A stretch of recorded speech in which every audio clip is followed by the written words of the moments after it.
Hi, I'm Hannah, and I'm in the BA Test Kitchen about to have a super secret conversation about Chris Morocco. Once again, we're putting Chris's super taster abilities to the test.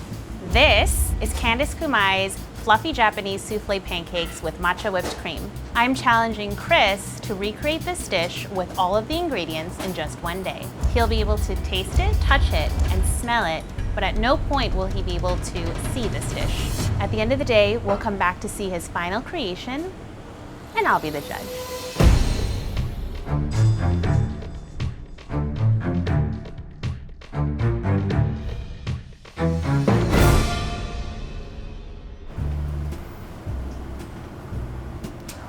You know what it smells like? Either like a pancake or a waffle. So I've got this round thing, which is wildly flat on top. This is this like eggy, waffle smelling thing, but it's not a waffle. Like, what is this? It's like a super eggy mutant pancake that was cooked in like a ring mold or something.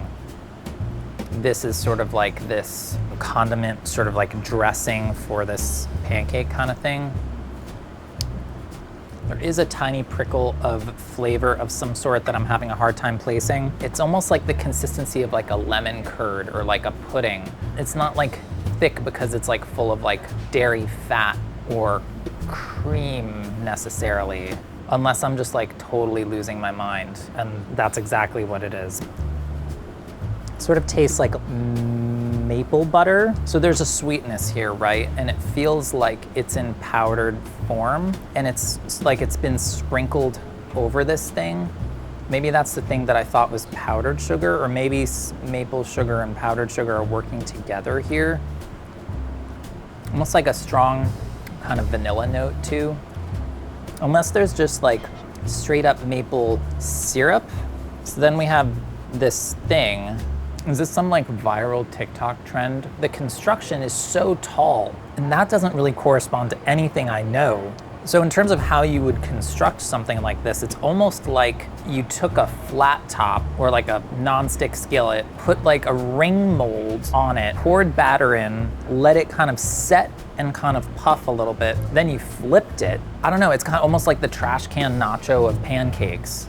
And the only way you would get it to open up, at least in my mind, is through the inclusion of most likely baking powder. I'm like way out in the deep end right here. I truly have no idea what this is. I've never eaten this before. I've never seen it before. I'm sure there's like a TikTok dance associated with it or something. I think this is some kind of pancake or pancake adjacent food with some kind of maple custard. This is hard, mainly because like I'm just so aware of like how weird it's gonna be when I like try to make a pancake in a ring mold and probably fail at it. All right, so I need to make a shopping list. Let's start out with AP flour, white sugar, eggs, milk, heavy cream, baking powder, cornstarch, maple syrup, maple sugar, tall ring mold.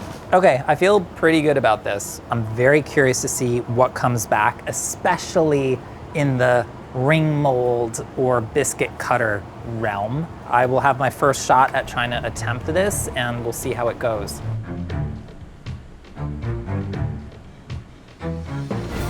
What is our working name of this thing? TikTok pancake.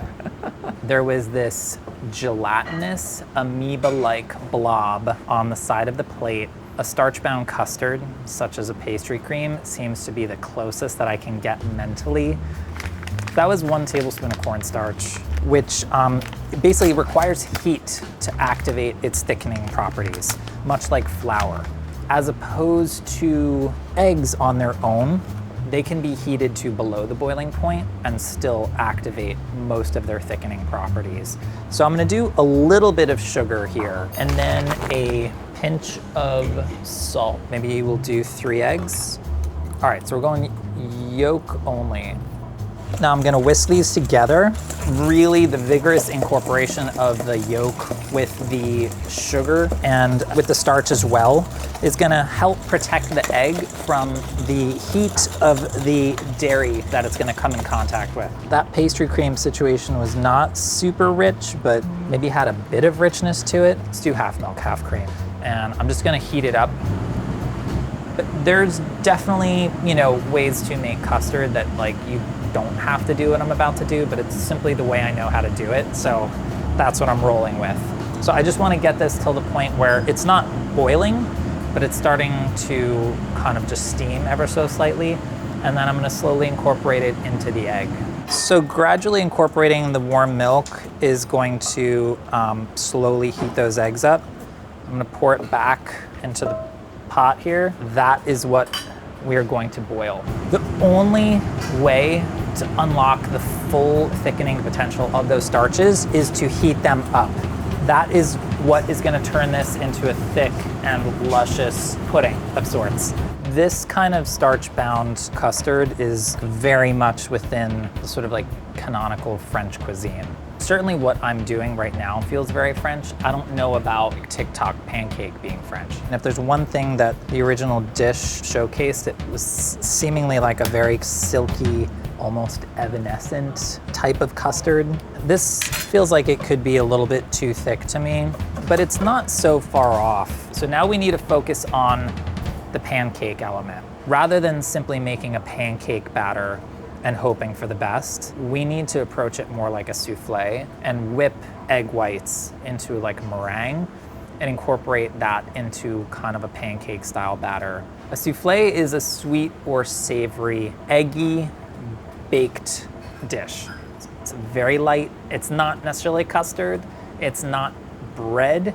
It's kind of a fusion of all these different things. And soufflés don't typically have chemical leavening in them. In pancakes, you would normally find a chemical leavener, such as baking powder or baking soda. I'm gonna probably double down just for a little bit of insurance and use baking powder.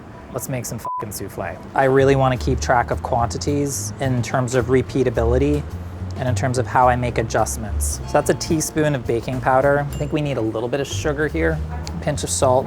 Let's go with milk and then put some egg yolks in with the milk there. I'm gonna do the whites beaten here. For a little extra insurance, we'll do a little extra sugar in with the white. The sugar is going to help give a little bit more stability to the meringue. I'm just gonna beat till it's foamy and then sprinkle in the sugar. While the egg whites are whipping, I'm going to incorporate wet and dry ingredients here. This is just egg white and a very small amount of sugar. And as it's whipped, it's incorporated air. I'm gonna fold this into this pancake batter. Air is the key to a soufflé. It lightens the batter, and as the batter cooks, air trapped inside of it is going to expand, and then ultimately it's gonna leave it somewhat open and aerated, and sort of set in place with that network of open air bubbles in there. So that's gonna mean you've got a much lighter pancake. Very key to have like a pretty high cooking vessel. The rise has to be directed so that it doesn't flop over. It occurs to me I probably should have sprayed the inside of that ring mold. It's probably just nonstick cooking spray. If I rush this, then it could just burn and not actually cook. So I really wanna be mindful with the heat. A fish spatula is basically the thinnest, stiffest spatula you can pretty much get, which is great at getting under things that might be a little bit stuck. There's some good color underneath and it's not looking burnt, so that's something. Here's what's exciting to me, like that color. But what's not exciting is the fact that it did kind of exactly what I thought it might, which is just kind of hang out there and not really do anything at all. All right, so this one at least wants to fall out. Got a little dark, it's fine. This one I need to release. All right, well, the first pancake is never a winner, so we're cool here.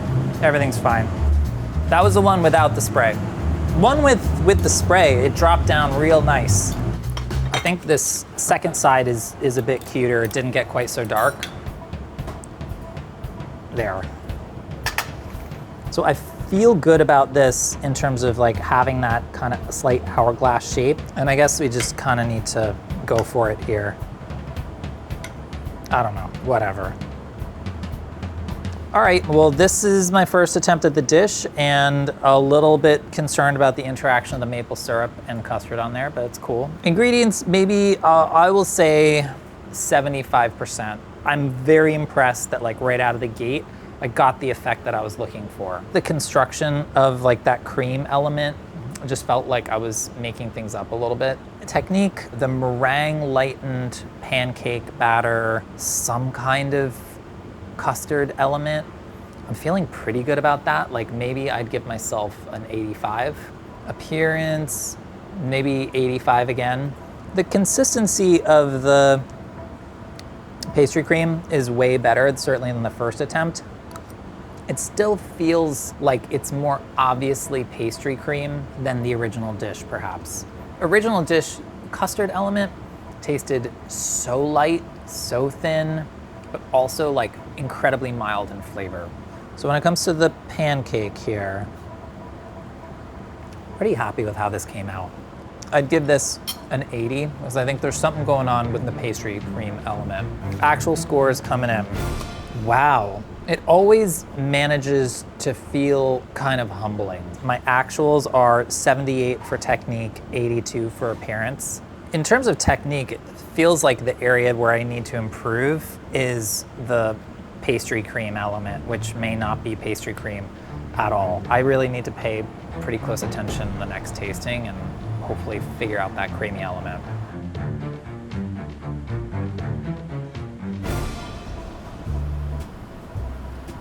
A light dusting of powdered sugar, and then the maple syrup is just maple syrup straight up. Feels like there's some dairy there. There's this like really woodsy spice note that's like slightly bitter, like astringent. When I think pancakes, I think syrup, I think butter, whipped cream, fruit. When we started talking about this kind of overall dish as being a souffle pancake, it sort of like puts me in the mind frame of like, what else could be here that's more emblematic of like Japanese cuisine? What is that fucking flavor? Oh my God, this is gonna drive me insane. Just give me a minute. I need to think about this. Hold on. Okay.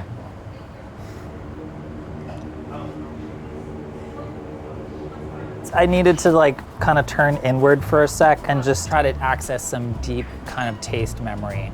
It's slightly bitter. It's got this like cedar, sandalwood quality to it. It puts me in the mindset of like cinnamon. Is it like dashi powder? Can I taste it just for fun because I've been listening to this for like 30 minutes? Do you know what it is? No. Che, I'm fucking dying here. I can't believe you know. This is killing me. What color do you think it is? Oh, is it roasted nori? That is the correct color family. That is green. I'm tasting a green thing. I know what it is. God. Matcha. It explains the astringency. It explains that bitterness.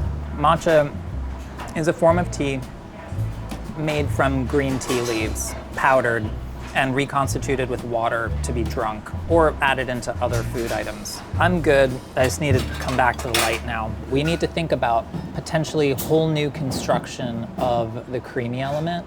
Do I try just doing like some kind of like a whipped cream something? I don't know, it just doesn't feel quite right. Second attempt at the dish right now. So we got some different matchas. I don't know why it's so friggin' hard. You would have thought that the making a fucking souffle pancake batter on the spot would have been the hard part. No, it's the fucking green creamy shit. Could it be I'm just being total dingus and it's like this and then a little of this right? Like that's not it, right? So that's just whipped cream with matcha. We need some sugar in there and maybe a little pinch of salt. Like that's one option, right? That tastes like pretty creamy, pretty fatty. That really fills your mouth. Like quite a bit of fat. That doesn't taste right to me. Part of what doesn't feel right about that is like, wouldn't you want to infuse the cream with the matcha and at least cool it down and then whip it, draw out more of the flavor? Is it possible you're overthinking it? Oh, for sure. This other option, I want to just heat some of the matcha up with cream, then I'll cool it down and whip it just to see if I can develop a little bit more flavor in there, okay? Flavor-wise, theoretically, blooming the matcha should develop more of its flavor and aroma, I would imagine. And we can just chill this while I make the pancake. All right, so that's a cup of flour, a teaspoon of baking powder, half cup of milk, 2 egg whites, maybe a touch of vanilla. So that's 2 tablespoons of sugar in with the egg white exclusively this time. The sugar is just gonna give a little bit more stability to the meringue, helping the egg white trap air and just giving it a little bit more stability to hold it. Butter's just gonna give me a little bit more richness to the finished pancake. And then meringue in 2 additions. We never had Bisquick as a family growing up. If I wanted pancakes, my parents were like, yeah, absolutely, pancakes for breakfast. And I'd have to make it like myself. We did the version where you had to separate the yolks and the whites, you know? Pancakes like always meant sacrifice and pain growing up because I had to literally sit there and whip egg whites on my Saturday morning. I'm gonna stick with a heaping 2/3, almost 3/4 of a cup here. All right, color looks pretty good there. Somehow we got some stickage this time. It didn't slide right down. I'm annoyed. I'm gonna wash this real quick and do another one. More spray. I'm gonna go with a little bit less batter too. Look at this. Oh. I mean, it's not as good as it could be. It's gonna be better than that one though. I have matcha infused cream, a little bit of sugar. Yeah, I could use a little more sweetness there. Maybe the tiniest pinch of salt.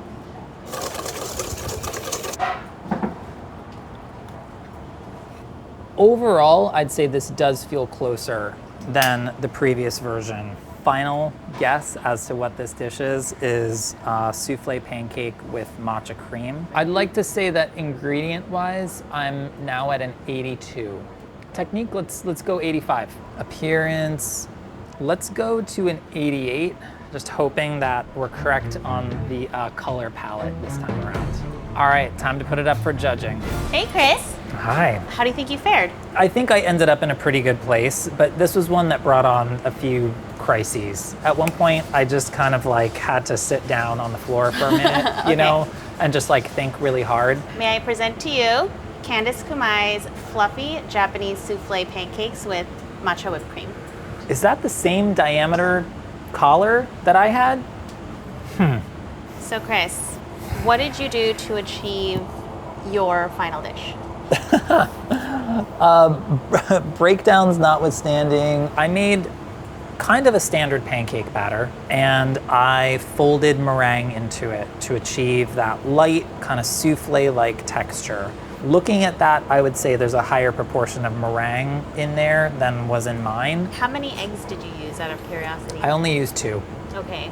Candice's recipe uses 3 egg yolks and 4 egg whites, so there's a higher proportion of meringue here. She uses both cornstarch and cake flour, which you didn't use. Those are 2 ingredients that might help bring you closer to souffle land and away from Pancakeville. One difference between your batter and hers is she used almond milk instead of cow's milk.